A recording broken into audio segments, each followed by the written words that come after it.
Olá, Thaís. Deixa eu ajustar aqui o telefone.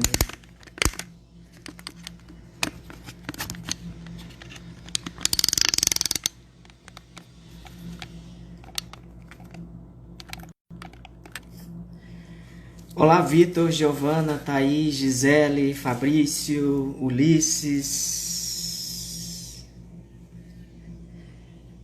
Bom dia para todo mundo. Hoje a gente vai conversar com o Mauro Baracho, Janaína, Carla, Amanda, Natália. Quanto tempo? Espero que estejam todos bem. Se eu ajustar aqui mais um pouco ainda. Olá, Nívia. Tudo bem? Bom dia. Amanda. Olá, Engenharia Civil. Nós estamos aguardando o Mauro Baracho. Ele é do perfil Afroestima. Ele entrou, que legal. Olá, Demetrios. Bom dia. Deixa eu aceitar aqui. Deixa eu incluir aqui o Mauro. Pois é, Demetrios. Já estamos quase de férias. Olá, Ana. Opa, Olá, Mauro. Bom dia. bom dia, tudo bem? Hã? Como é que você está? Tudo bem? Tranquilo, e por aí? Que bom. Prazer enorme tê-la aqui conosco, tá? Para conversar conosco com o pessoal da psicologia da UBRA, né? Universidade Luterana, no campus aqui de Palmas. Hum. E eu Eu acho que que o agradeço. tema não poderia ser menos ou mais importante do que o que a gente vai discutir hoje, principalmente dadas as circunstâncias que a gente vive hoje, né? E Uhum. também o cenário todo que o Brasil está incluído, né? E realçado agora com essas manifestações que ocorrem nos Uhum. Estados Unidos. Eu vou fazer uma rápida apresentação sua, tá, Mauro? Já faz um tempinho que que eu acompanho e aproveito o material que você produz e publica no seu perfil, né, lá no Instagram, que é o Afroestima 2. Você tem um público, eu percebo, que é bastante cativo no sentido de acompanhar com muita frequência o que você posta, né? As colocações que você faz, que tem um teor político grande, né? Um teor no sentido de chamar as pessoas para assumirem seus lugares. E aí, para a gente é uma honra tê-lo aqui, tá? No nosso curso. Então, você é o Mauro Baracho, você Olha. faz mestrado atualmente na Universidade Federal de Minas, né? Uhum. E você administra o perfil Afroestima 2, né? Eu queria começar contigo, Mauro. Eu queria que você falasse um pouco, por favor, sobre essa ideia de que existe uma democracia racial no Brasil. É uma ideia que é vendida, inclusive isso foi feito dentro da própria estrutura estatal, a partir de livros didáticos no passado, né? Através de grandes Uhum. esquemas ideológicos que tentam vender essa imagem de que as coisas são iguais para todos, de que não há preconceito, não há racismo, não há discriminação. E me parece que isso é um grande mal-entendido, né? Então, se você, né, pudesse colocar um pouco sobre essa questão dessa ideia que, na verdade, é uma ideia falsa, né? A gente parte de premissas que são falsas, de que Uhum. existe uma democracia racial no Brasil plena, né? Sim. Primeiramente, obrigado pelo convite, né? Prazer estar aqui conversando com você, né? Falando, né? Pessoal que está chegando aí, né? É bom falar para pessoas fora, né? Da bolha, né? Assim, né? Se assim posso dizer, né? Então, obrigado, primeiramente, obrigado pelo Sim. convite, prazer estar aqui. Sobre essa questão da democracia racial, é uma coisa que, assim, que foi vendida no Brasil, né? Foi, não foi, Eu até falei sobre isso, né? A gente estava, por conta desses protestos que estão correndo nos Estados Unidos, né, como você mencionou no início, as pessoas começam a Aham. questionar por que, que os negros brasileiros eles não se revoltam, né, como os negros americanos e tal. E tá certo que, tipo assim, né, nessa questão tem uma série de apagamentos também de revoltas negras ao longo da história, né? Mas também entra a questão de como é que foi o processo histórico de pós-abolição do Brasil e dos Estados Unidos, né? E no Brasil optou-se, né, por maquiar as diferenças sobre sobre essa ideia de democracia racial, né? Porque vem dessa ideia para o exterior, inclusive, né, de que o Brasil é um país formado por uma mistura de povos, né? E que de fato sabe?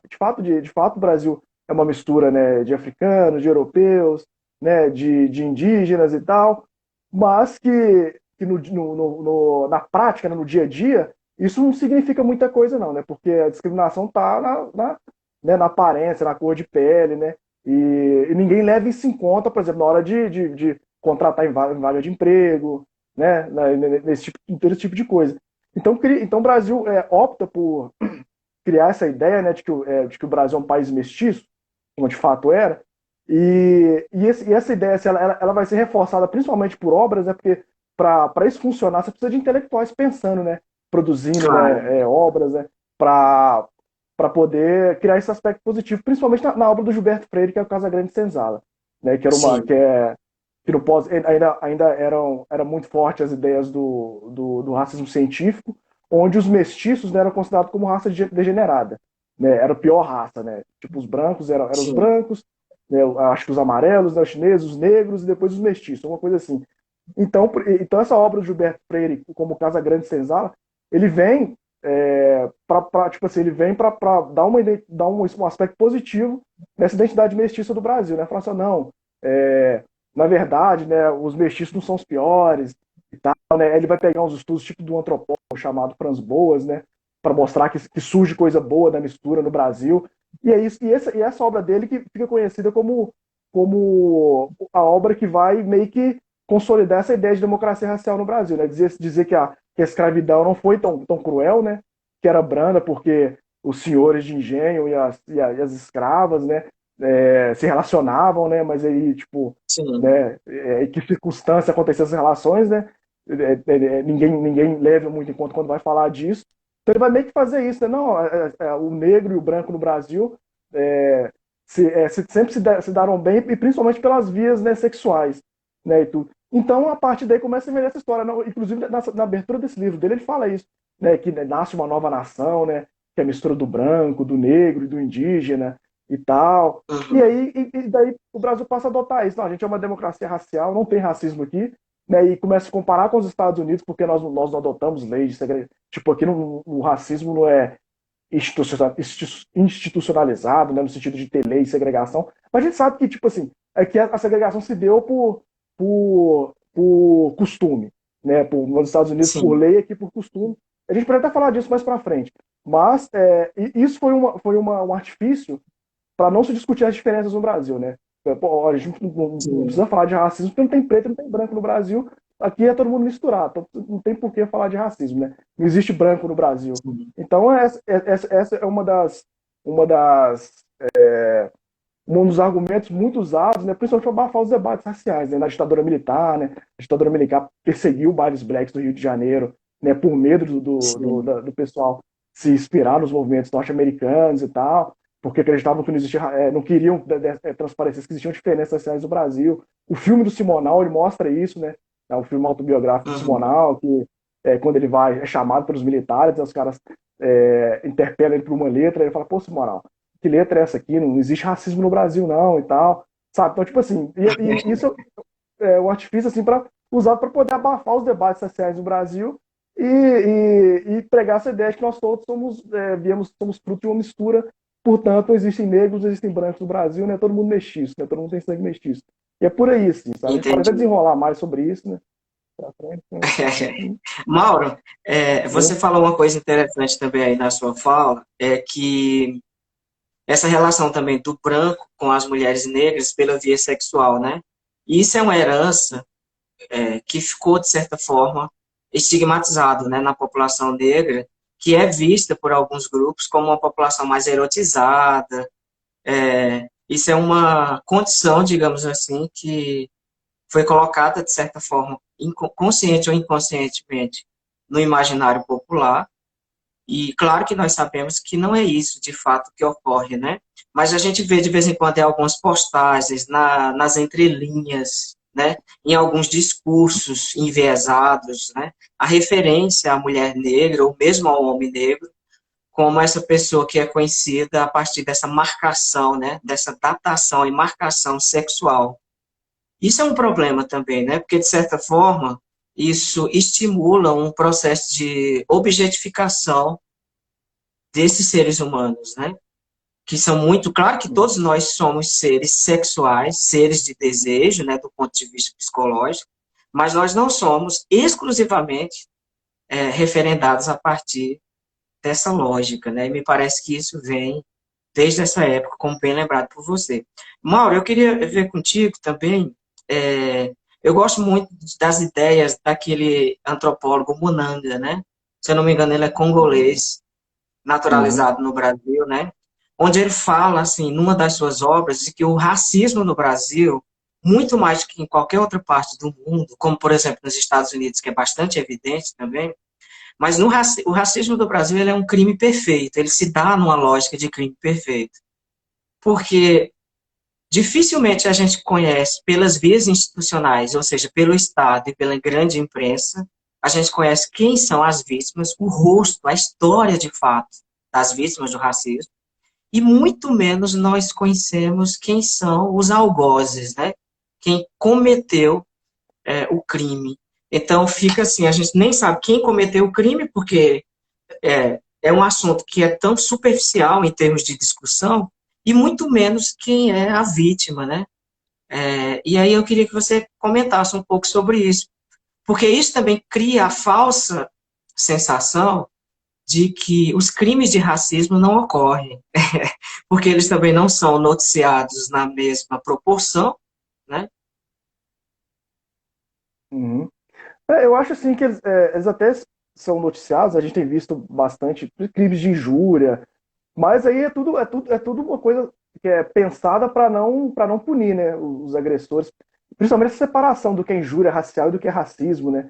Porque fala que racismo Sim, é quando ofende um povo, né? E injúria é quando é uma ofensa individual. E até são esses mecanismos aí eu tô falando assim até de um pouco de orelhada, né? Quem for do direito aí pode deixar nos comentários e tal. Mas até umas coisas pensadas, né, para a gente também não se pensar como povo, né? Ora, se uma pessoa me ofende, né, me faz como injúria, uma injúria racial, assim, o que impede dela, tipo assim, cometer o mesmo crime com outra pessoa negra, sabe?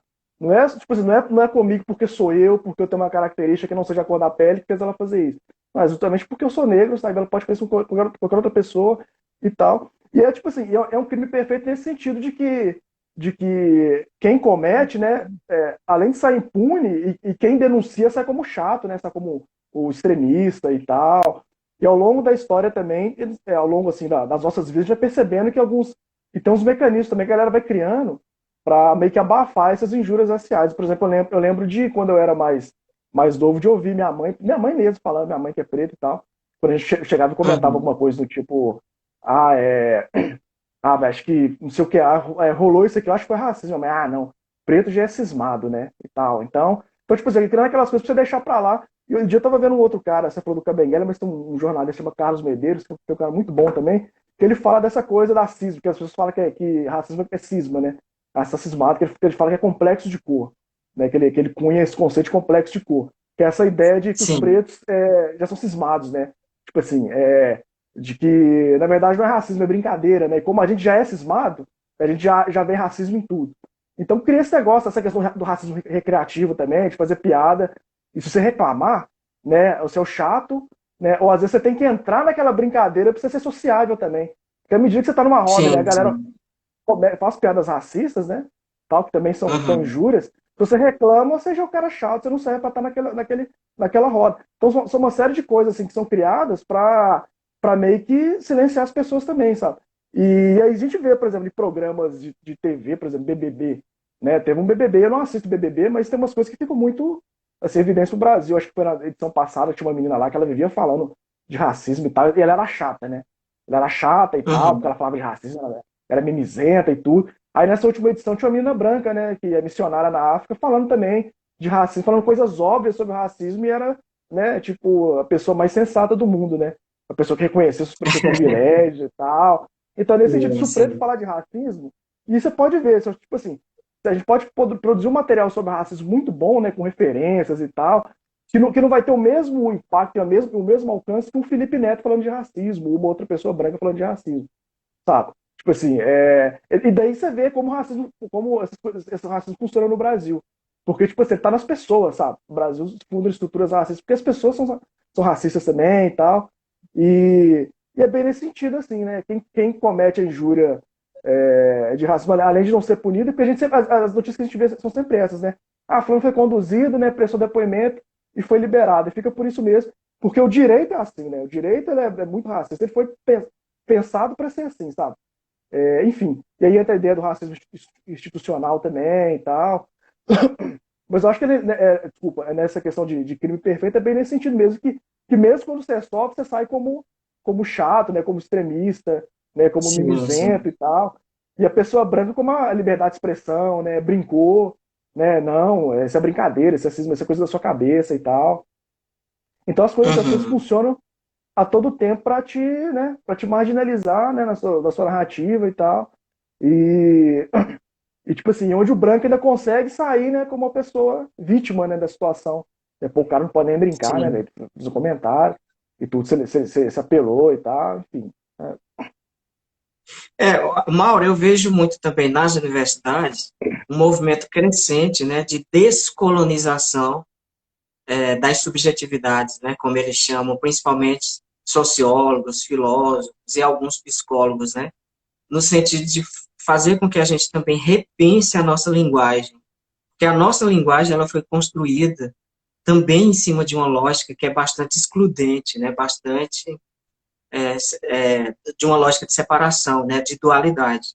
Um exemplo, né, a casa onde mora o presidente americano é a Casa Branca. Aí a gente vê nos contos de fada, a gente vê a Branca de Neve.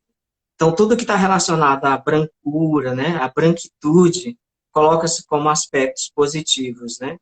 E tudo que está relacionado à negritude, normalmente era associado, em alguns casos ainda é associado com aspectos negativos. Então, eu percebo que muitas pessoas se incomodam quando essas questões são levantadas. E, na verdade, o cuidado que a gente deveria ter, eu imagino, é justamente nesta dimensão que é a mais elementar, né, Mauro? Que é na linguagem, né? Por isso que talvez as piadas racistas, de fato, elas têm que ser confrontadas, eu imagino. Mas tem um grupo crescente, eu queria, né, se você pudesse falar também um pouco sobre isso, de pessoas que atacam o politicamente correto, né? Que consideram, ou seja, que elas querem ter o direito de rirem das outras pelas suas particularidades, né? Inclusive, são pessoas que consideram que o mundo está mais chato, porque elas não Sim. conseguem, por exemplo, fazer uma piada com um negro, um homossexual, um judeu, né? E como você vê isso, né? O tempo inteiro eu, como professor, escuto isso de vez em quando, né? Ah, eu não posso mais me expressar agora, que chato, né? É como se a liberdade de pensamento e de fala, ela estivesse acima de qualquer coisa, inclusive acima da integridade do outro, né? Parece que é uma distorção aí, né, Mauro? Tem até um documentário muito bom que chama O Riso do Outro, né? Não sei se você já viu, que ele fala exatamente disso, assim. E é Sim. engraçado que as pessoas falam isso, assim, né? Ah, eu não posso me expressar. A pessoa sempre falou, sabe? Tem milhões de assuntos que ela pode abordar e tal. E ela vai, tipo assim, quando você aponta algumas coisas, né? Por exemplo, algumas piadas, alguns comentários que são racistas e homofóbicos, ela se sente cerceada, né? Não, mas quer dizer que eu Uhum. não posso me expressar mais, né? Não posso me expressar, quer dizer, ela quer ter o direito de ofender, né? O direito de ser racista, o direito de ser homofóbico, o direito de ser machista e tal. E vem muito nessa ideia também de que, tipo assim, o mundo tá chato, né? Mas o mundo, pra gente nunca foi legal, sabe? E pra gente nunca foi legal naquela época e tal. que era uma coisa que era muito camuflada nessas ideias mesmo, de que, tipo, por exemplo, os Trapalhões, né, velho? Que eu cresci nos anos 90, assisti os Trapalhões com o Didi fazendo um monte de piada racista, né? Com o Mussum, Sim. né? E tipo assim, e aí eu ia pra escola e a galera reproduzia aquelas piadas em mim, outros meninos negros e tal. E tipo assim, era piada, era Aham. brincadeira, né? E tal. E tipo assim, eu não gostava daquilo, né, velho? Ninguém eu não curtia. Eu duvido muito que isso é uma pessoa preta que curtia, né? Esse tipo de piada. Mas aí entrava aquilo, né? A gente ficava na nossa, porque se a gente reclamasse, né? Primeiro que a gente tinha nem segurança para bater, né? Não tinha nem autoestima, segurança para poder rebater. E, e outra também por essa, se a gente reclamasse, tipo assim, era excluído, né? O cara chato aí e tal. Então isso tem uma questão de sociabilidade também, né? Pra você se socializar, você tem que, né, achar legal e tudo. Então, quando a gente começa a falar que essas coisas não são legais, piadas racistas, piadas homofóbicas e tal, a galera começa a se sentir incomodada de não poder fazê-las mais, né? E tal. E tipo assim, um dia eu vi um Sim. comentário de um cara no vídeo, não, estão acabando com a alegria do brasileiro. Porque, tipo assim, a gente vê que a alegria do brasileiro é diminuir, né? Diminuir gente preta, né? Diminuir, né? Pessoas gays, é diminuir mulheres, né? E tal. Porque para eles o humor é Sim. isso, né? Humor é fazer piada com, sabe, com pessoas que já, tipo assim, já passam por um processo muito difícil, né, por serem negras, né, por serem gays, sabe, por serem mulheres e tal. E eles lutam por esse direito, né, esse direito de ofender, né, de continuar fazendo essas piadas que convenhamos também não tem a menor graça, sabe? Não tem a menor graça. E mas, uma outra coisa também, só para que eu acho para falar agora, para não esquecer, que teve gente defendendo aquelas Sim. manifestações que tiveram nos Estados Unidos, acho que em 2015, né? Charlottesville, né? Que foram os membros da Ku Klux Klan, supremacistas brancos, defendendo aquilo como expressão, liberdade de expressão. Tá? Então, as pessoas partem Uhum. dessa ideia, assim, de que liberdade de expressão é você poder falar o que você quiser, né? E, tipo, doa quem doer, né? E o humor tem essa ideia meio liberal também, né? Tipo assim, não, é de liberdade de expressão, né? Eu acho que o humor é falar dessas coisas mesmo, é falar o que quiser, né? E tal, é fazer piada de tudo, né? Não pode ter tabu pro humor, não pode ter barreira pro humor e tal. E tipo assim, e aí você vai ver quem são os mesmos que defendem, são os mesmos, são os de sempre, né? Danilo Gentili, essa galera Sim. que, tipo assim, que nunca teve a menor graça, nunca teve a menor graça, mas só chegou onde chegou porque o Brasil é um país muito, muito racista, né? Muito homofóbico, né? Muito machista, sádico, né? Que Uhum. sente prazer em ver pessoas como Danilo Gentili, né? Léo Lins, essa corja toda, né? Silvio Santos, humilhando gente, sabe? Humilhando gente preta, né? Por exemplo, o Silvio Santos levava, Uhum. levava pessoas travestis no programa dele pra fazer piada na cara delas, sabe? No pleno domingo à noite, horário nobre, e todo mundo, assim, e não podia ser questionado. Acho que foi alguém que fez um texto falando isso. Sim. Ele se gabava, né? Que foi o primeiro a levar travestis no programa e tal. Aí não sei, alguém respondeu, não sei se foi Stefano Ribeiro, eu não lembro, assim, que não.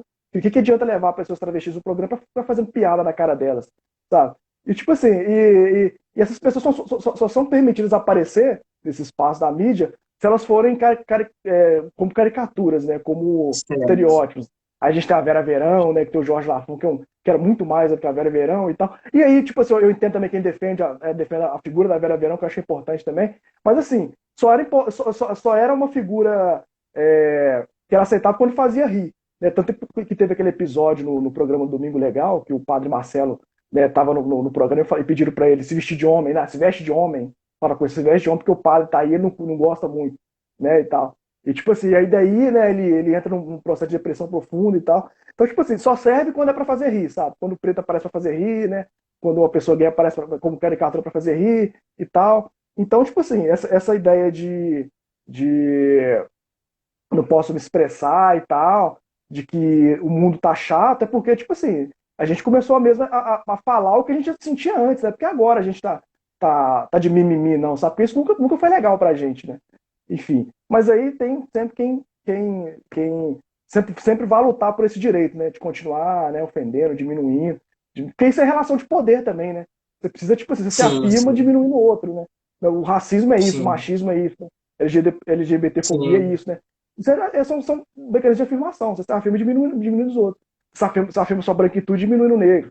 Você afirma sua heterossexualidade diminuindo uma pessoa gay, sabe? E por aí vai, Uhum. sabe? Diminuindo uma mulher, sabe?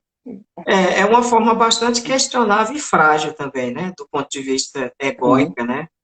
a pessoa se firmar enquanto identidade pela negação do outro, né?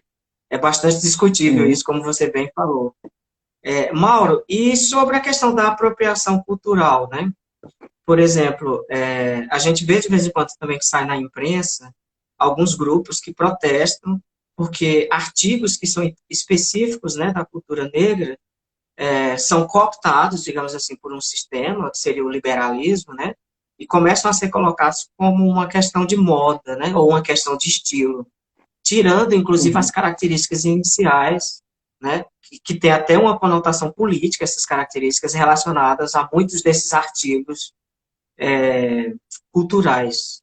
E, ao mesmo tempo, também querendo justificar, porque diz que também a população negra faz isso com o que supostamente seria os artigos culturais dos brancos, né? Então, faz uma misturada geral para relativizar, no caso, a ação, né? Se você pudesse falar um pouco, eu achei particularmente interessante aquele post que você falou sobre os cabelos, né? Sobre o alisamento dos Uhum. cabelos. Muito interessante, eu achei aquilo. Eu não conhecia. Porque as pessoas usam isso, né, quando a gente fala sobre apropriação cultural. Primeiro que eles já começam a achar que era que falar sobre apropriação cultural é falar quem pode, quem não pode usar turbante, né? Quem pode não fazer trança e tal. Quando a gente está discutindo, né, processos históricos, né, de culturas que foram marginalizadas, né, consideradas como atrasadas e tal, que tiveram seus elementos culturais, né, marginalizados no Ocidente, e hoje eles são legais desde que estejam em corpos brancos, né, e tal. Então, tipo assim, né, a discussão que a gente, da apropriação cultural é basicamente isso, assim, né, falar quem pode e quem não pode usar. Tanto que, eu lembro que muito quando ela começou, quando apareceu aquelas três atrizes brancas, a Mariana Gimenez e umas outras duas, numa capa de uma revista, usando turbante. Né? Então, tipo assim, então o Sim. turbante nunca fica legal na cabeça de uma pessoa preta, né? O cocado nunca fica legal na cabeça do né?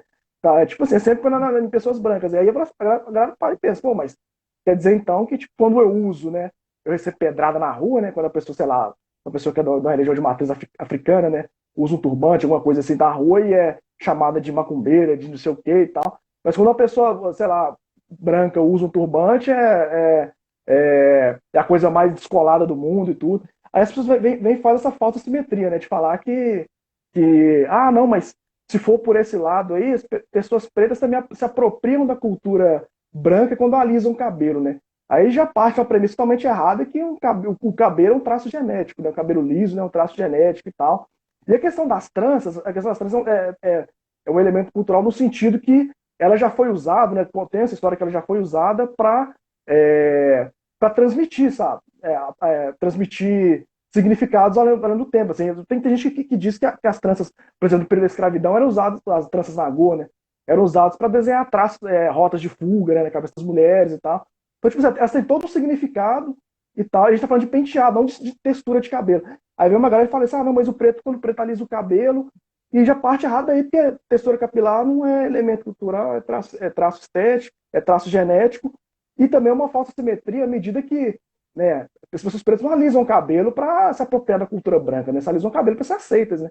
Porque durante muito tempo a gente cresce, Uhum. né? Tipo assim, tendo um monte de diferentes padrões estéticos, né? Que é o de cabelo liso, que é o de nariz fino, né? E eles, não tem muita gente que dormia com um pregador no nariz para acordar com o nariz mais fino e tal. Então, tipo assim, ninguém alisa o cabelo pra, tipo assim, não, aliás, ninguém que alisa o cabelo toma o lugar de uma pessoa branca que tem o cabelo liso naturalmente, sabe? Tipo assim, você não vai ver uma atriz negra, né, que alisou o cabelo e, tipo assim, um papel que ficava perfeito na Mariana Rui Barbosa, mas aí, sei lá, a Érica Januza alisou o cabelo e, tipo assim, não, fica melhor na Érica Januza porque, né, o cabelo liso fica melhor nela e tal. Tipo assim, não tem, né, não tem. Você não vai ver, tipo, pessoas brancas perdendo protagonismo para pessoas pretas que têm o cabelo alisado. Então, tipo, isso é Sim, ridículo, sabe? perfeito. E é uma falsa simetria. Uma falsa simetria que a galera faz para querer, assim, que parte totalmente de uma premissa totalmente errada, né? Que é essa ideia de associar cabelo Sim, cabelo com elemento cultural, né? E de entender também os processos, né? Ocidente, que as pessoas pretas passam no Ocidente, que é de aceitação, de se enquadrar num perfil. E, por último, essa questão de que o cabelo liso também não é uma característica só das pessoas europeias, né? Brancas, europeias, ocidentais. Enfim, os povos certo. tradicionais do Brasil, os indígenas, já tiveram cabelo liso, né? os asiáticos, enfim. Perfeito, isso mesmo. Mauro, eu queria falar um pouco contigo agora sobre a área acadêmica. E aí eu queria fazer duas perguntas em uma, tá? E depois eu vou para outras questões aqui que me chamaram Desculpa, bastante travou. atenção. Travou? Voltou? Acho que voltou, acho que voltou. Voltou, voltou, né? Então eu queria falar, eu É. queria ver contigo duas questões relacionadas à área acadêmica e depois a gente dá prosseguimento a alguns aspectos que eu acompanho no seu perfil que eu acho muito, muito importantes. Inclusive eu convido a todo mundo, né, da psicologia no caso, para seguir, né, o seu perfil, quem tem interesse nesse tema. Na verdade, eu acho que é um tema que é necessário, urgente e imperativo dentro da psicologia, que o nosso código de ética prescreve, né, numa parte específica, a defesa dos grupos que historicamente são excluídos, né, e nominalmente esses grupos são, digamos assim, relatados, né, eles são lembrados, eles são identificados, né, que são a população negra, o movimento LGBT, as mulheres, né, as crianças. Então, quem tiver interesse, né, chama-se Afroestima 2. Mauro, e a vida acadêmica? Duas perguntas em uma, eu queria ver contigo, tua opinião, né, na segunda, e a primeira, saber um pouco mais sobre a tua pesquisa, você está fazendo mestrado em antropologia. Antropologia, junto com filosofia e sociologia no Brasil, são áreas do conhecimento de resistência, né?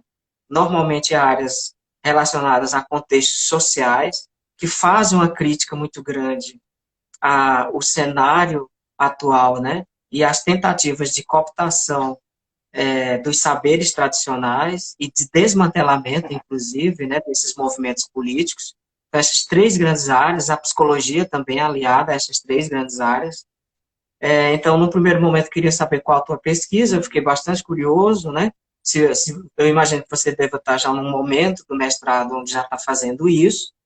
E no segundo momento, eu queria que você também falasse um pouco, já que você também está dentro da universidade, é que às vezes eu percebo, dentro do cientificismo, né, que é aquela ciência mais dura, dentro daquelas ideias, por exemplo, de pessoas que acreditam que a ciência é a única forma de explicar os fenômenos, né? Essa ciência que é uma ciência, inclusive, também patriarcal, de origem branca, né?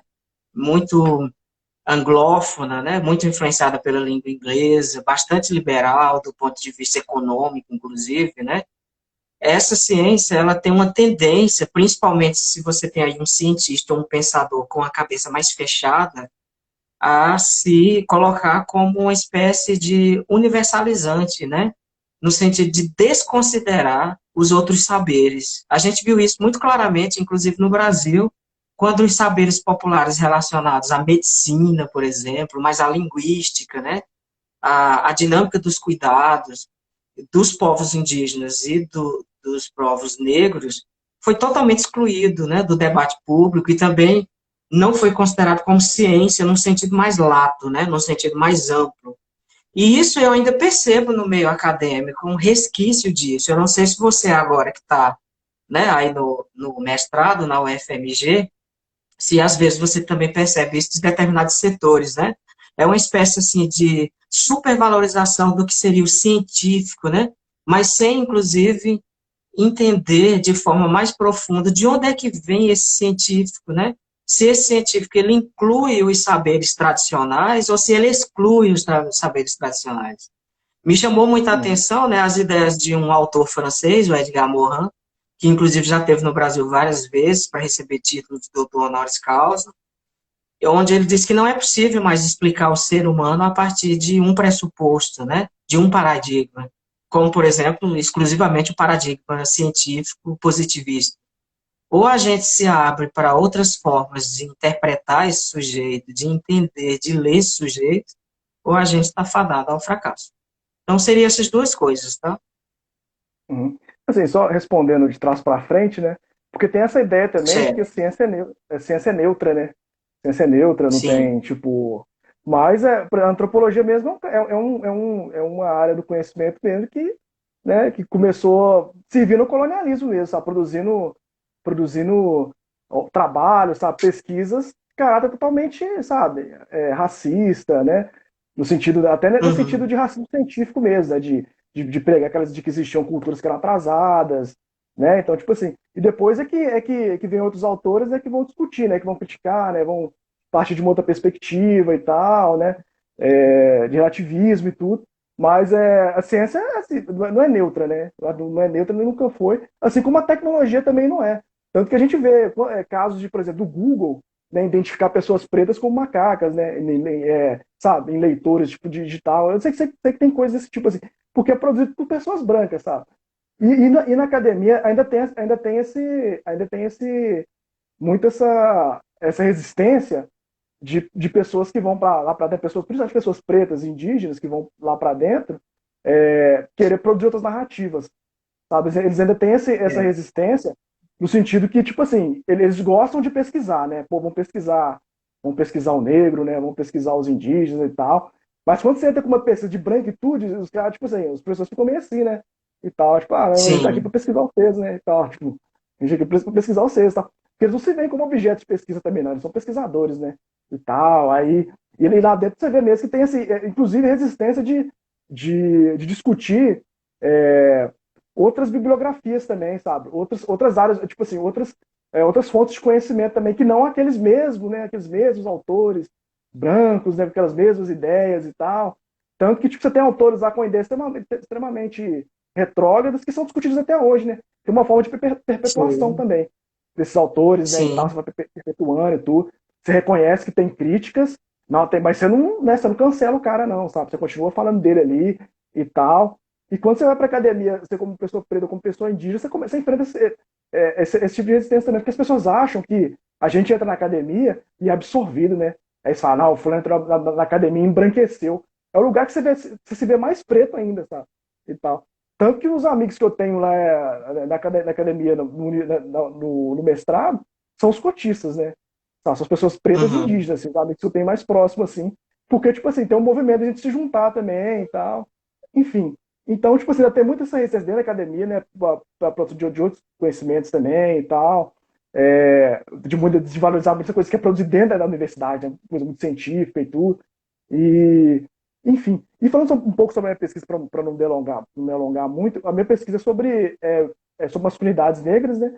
Eu pesquiso o primeiro grupo de masculinidades negras de Belo Horizonte, né, até onde se sabe, que é um grupo de homens pretos que se Certo. reuniram para discutir masculinidade negra, né, discutir, né, as questões que atravessam os homens pretos, porque até então a gente só via discussões das meninas pretas, as mulheres pretas levantando discussões e tal, que elas já estão discutindo isso desde os Uhum. anos 80, né, pelo menos assim, tava falando bastante questão de preterimento, né, e tal, e várias coisas assim, e em Belo Horizonte, né, já tinha os movimentos das meninas e tal, e surgiu o grupo de masculinidades negras em Belo Horizonte ano passado. E é o grupo que eu pesquiso, assim, eu pesquiso sobre masculinidades negras e tal, e então, tipo assim, até tem um ano e meio, né, que eu tô pesquisando isso, que eu fui muito guiado a pesquisar isso também por ler autoras negras também, né? E, tipo assim, quando elas vão falar das questões das mulheres negras, elas, no momento todo, elas abordam também as questões do homem preto também e tal, né? Não de forma profunda, assim, mas acaba passando. Então, isso que me levou também a pesquisar, né? E aí, tipo assim, eu participava de outros grupos, né? E quando eu entrei no mestrado, eu dei sorte esse grupo surgindo em Belo Horizonte, né? De dois caras pretos que foram num encontro de masculinidade que só tinham homens brancos, né? Só tinha homens brancos e os únicos dois de preto, o Paulo e o Everton. E no final eles se encontraram e falaram assim: ah, pô, vamos fazer. Um dia a gente podia fazer um grupo assim, só com os caras pretos, né? Cara, vamos fazer, vamos. E fizeram, sabe? Ficaram naquela de, vamos marcar e tal. E fizeram, começaram a se reunir aqui. Então, tipo assim. E foi uma coisa bem massa, porque no início você tinha cara levando pai, sabe? Levando primo, levando filho, sabe? Porque, tipo, assim, era uma coisa inédita, assim, né? Os caras sentando para discutir coisas que a gente a gente não falava sobre isso, não falava em casa, né? Não falava na roda de amigos, muitas vezes para não ser considerado como, né, como fraco, né, como, enfim. Mas é o grupo que eu pesquiso, assim, o grupo eu pesquiso masculinidades negras, né, pesquiso homens Sim, pretos no grupo aqui de Belo Horizonte, né, é um grupo muito, muito massa, inclusive. Né? que legal. É interessante porque você vivenciou isso e vivencia, né? Então é quase como uma pesquisa participante. Eu não sei qual o método que você está Não, usando, é exatamente. mas eu imagino que na antropologia eu percebi que tem muitas metodologias muito interessantes, né? Que eu acho que inclusive Uhum. outras áreas do conhecimento teriam que observar mais essas metodologias, né? Tem umas cartografias, né, entre aspas, que são feitas na antropologia que eu acho fantásticas, né? A partir do relato de histórias e um acompanhamento aí por um período. É muito interessante. Esse assunto, né, da fetichização, né, eu até uso esse termo, né, que é um termo usado muito também pelo Joel Birman, um psicanalista do Rio de Janeiro, né? Essa ideia da fetichização da ciência como um saber soberano, eu acho bastante arriscado, né? Justamente por essa história. Claro que a gente não deve negar, obviamente, o peso e a importância da ciência positivista experimental, mas desde que ela se coloque como uma dimensão do saber e não como a dimensão do saber, né? Com A maiúsculo. Mauro, você colocou recentemente também no seu perfil, né? Você chama a atenção para a tentativa da construção de quilombos por parte, né, da população negra, quilombos que podem voltar a replicar estruturas hierárquicas. Do que você estava falando exatamente, né? Que quilombos são esses? Eu imagino que seja do ponto de vista simbólico. Deu uma travada, mas acho que eu entendi a pergunta. Foi sobre, eu acho, um post que eu fiz falando sobre. Sobre os perigos de se construir quilombos atuais, Ah, tá, sim. replicando aquela hierarquia da Casa Grande, né? Porque, assim, tá na moda falar de construir espaço, né, quilombos e tal, mas você não pode construir espaço exclusivo para gente preta sem considerar uma série de coisas e continuar replicando lá dentro estruturas hierárquicas, né, no sentido que você acha que porque, sei lá, tem um título acadêmico, né, ou por ter, sei lá, uma visibilidade maior, você tem mais prestígio que outras pessoas pretas, sabe? E isso é um cuidado que a gente tem que ter, né? Porque a gente está imerso nessas estruturas também, né? A gente acaba participando de estruturas, enfim, né? Em várias áreas da nossa vida. E quando a gente tende a falar assim, não, agora eu quero andar mais com gente preta e tal, a gente meio que talvez inconscientemente começa a reproduzir essas coisas, sabe? E tipo, a gente tem que levar em conta uma série de coisas, né? Por ser preto, como por exemplo, é, questões mesmo no sentido de autoestima, sabe, de saúde mental, né? Eu não vou criar um quilombo, sei lá, um grupo de pessoas pretas, né? Vou reunir, eu vou criar, sei lá, uma roda de conversa, ou alguma coisa assim, que eu vou ficar lá, é, é, sei lá, reproduzindo hierarquia no sentido assim, mas eu posso falar porque eu tenho um título acadêmico, eu posso falar por isso, sabe? Tipo, como se eu tivesse mais prestígio, sabe? Enfim, é uma coisa assim que aquele post foi engraçado, porque eu fiz ele e muita gente incomodou também. Aquelas coisas que você faz, você acaba acertando um monte de gente que você nem pensou, né? Que ia, que ia ler, né? Que ia pegar e tal. Mas é pra você ver como as pessoas também, às vezes, elas já foram, já falaram isso com elas, né? Tanto é que um monte de gente comentou. Não, eu fico pensando nisso direto e tal. Porque tem muitas pessoas que vão para espaços pretos e se sentem mais excluídas, né? Se sentem mais excluídas do que, sabe? Do que antes, se sentem mais sozinhas e tal. Porque também se cria uma expectativa, né? Tipo, daí é Sim, bom que se fala também de que isso é bom, que pessoas, mas só vai ter pessoa preta aqui, né? Então eu vou ser mais acolhido. Mas a pessoa preta que é pessoa, né? Que também erra, né? Que também vacila, né? Que também é gente também, sabe? Então, tipo assim, a gente tem que tomar esse cuidado também de sempre, de quando for, sei lá, querer. Porque eu acho muito importante essa construção de espaço para reconstruir afeto e tudo, mas tomar esse cuidado para não ficar sim, reproduzindo essa questão de hierarquias, né? E de violências psicológicas também, sabe? Porque a gente tem que perfeito. levar em conta, né, que a maioria dos suicídios no Brasil são de jovens negros, né? E tal. Sim, Enfim, assim, é bem por isso. Não sei se eu consegui, né, explicar, né, de forma conseguiu, sim. clara, né? Para mim ficou claro. Você falou de uma questão que ocorre no Brasil, que é a quantidade de ideação suicida, seguida de suicídio pela população negra, principalmente os jovens, né? Algumas pesquisas mostram que é de 2 a 3 vezes maior a ocorrência nessa população, e me fez lembrar também de alguns dados que são levantados de vez em quando sobre a solidão entre as mulheres negras, né? Principalmente mulheres negras a partir da meia-idade, né? Esse é um fenômeno que, aliado ao fenômeno o próprio fenômeno do racismo estrutural, acaba ceifando vidas, pelo menos do ponto de vista psicológico, né? Afetando muito a saúde mental dessas pessoas, né? Dessas mulheres. Você conhece algum projeto aí, ou mesmo no Brasil, ou algum autor que trabalha essa questão da solidão entre a população negra, em especial mulheres, ou a população em geral?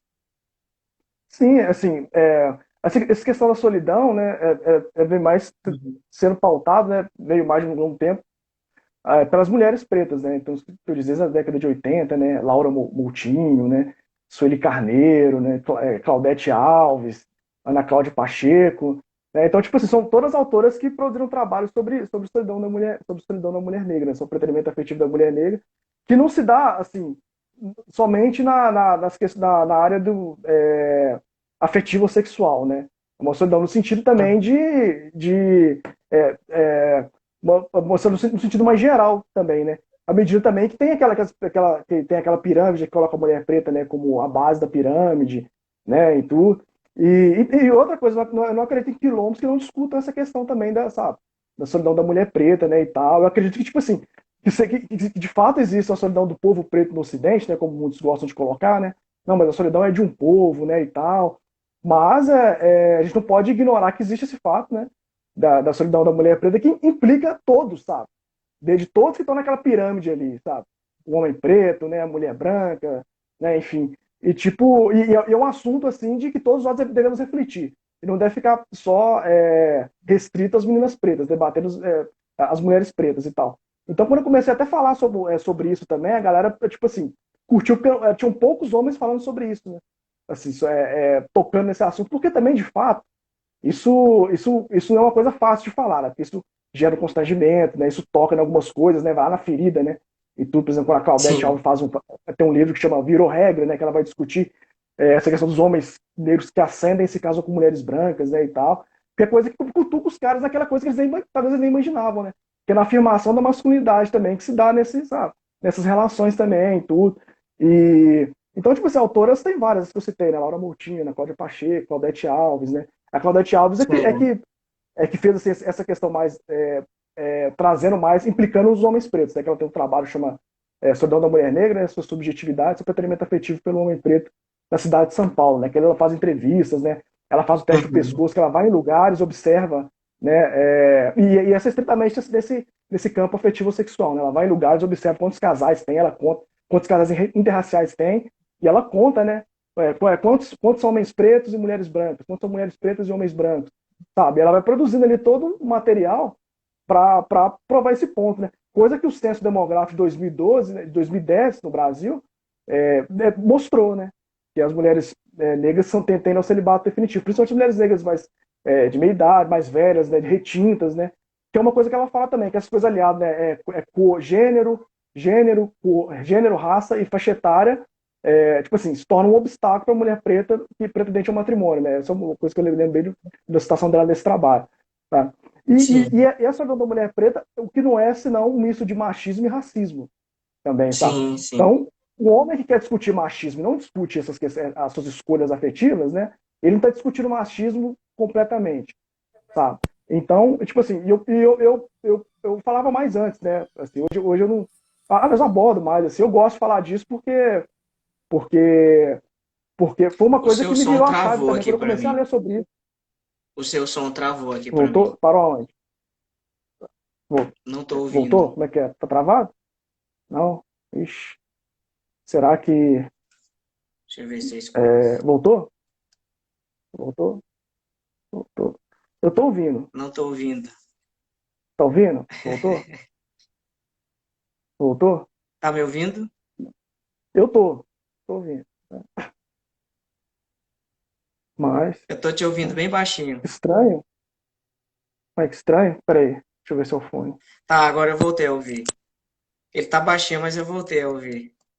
Voltou? Eu tô vendo a Jade falando que tá conseguindo ouvir ambos, né? Mas como é que tá? As minhas falam que eu tô ouvindo, eu ouço os dois. É, aqui Tá dando voltou pra a ouvir? falhar o meu som de novo. Voltou? O pessoal tá falando que Deixa tá. eu. Você tá ouvindo? Ah, Faz o seguinte, sai e entra de novo, que eu acho que volta o som. Pode ser? Que aí beleza, eu te faço beleza. Peraí. as duas últimas perguntas, a gente ainda tem mais um tempinho. Beleza, Eu vou te inserir de novo, tá? beleza. Sair aqui, vou entrar.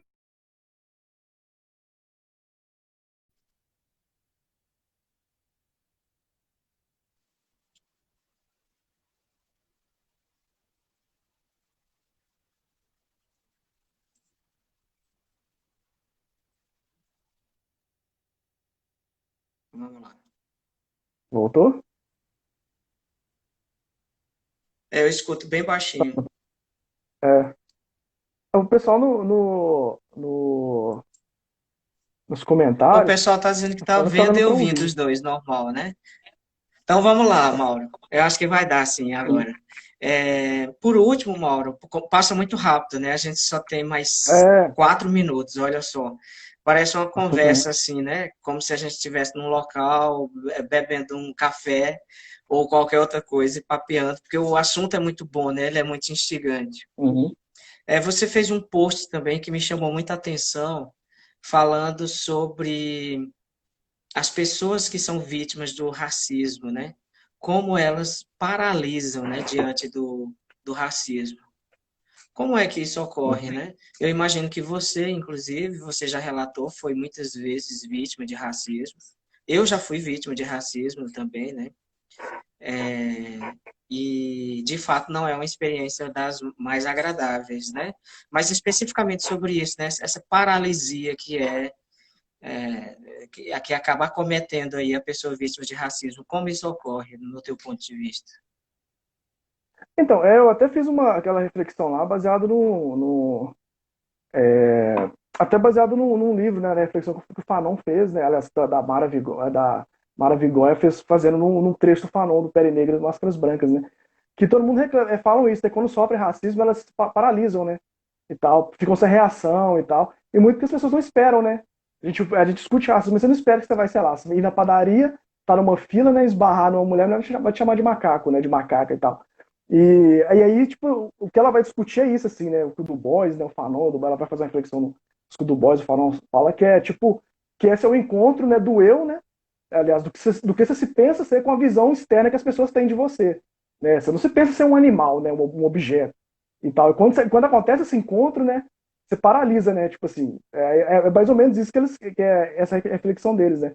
Essa paralisia do racismo vem dessa ideia desse encontro, da ideia que nós temos de nós mesmos com a ideia externa que os brancos fazem da gente.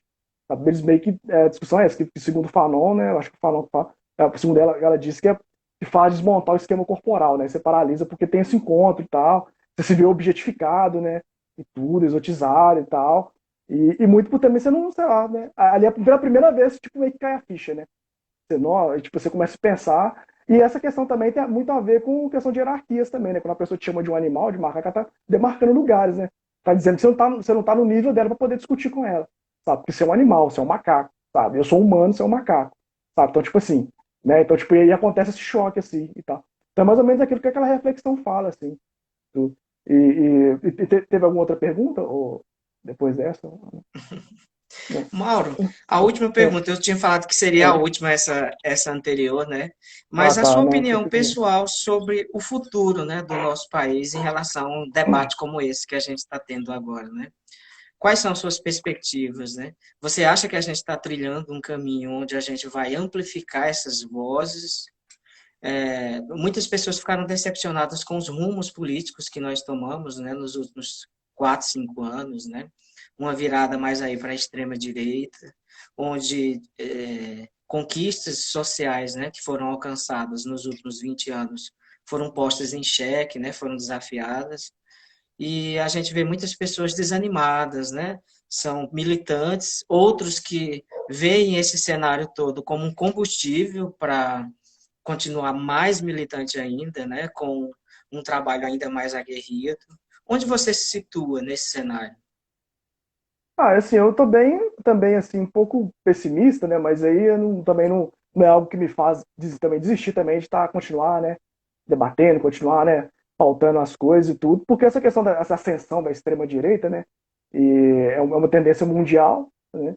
Eu não vejo também, eu também não tenho muitas perspectivas boas no Brasil, né, de que as coisas vão, né, vão dar uma arrefecida também. Eu acho que, que tendem a se manter, né, durante um tempo, né, não sei. Porque, mas eu tenho, assim, eu me posiciono numa fala que eu vi do Mano Brown num programa com o João Gordo, né, na eleição Dilma e Aécio.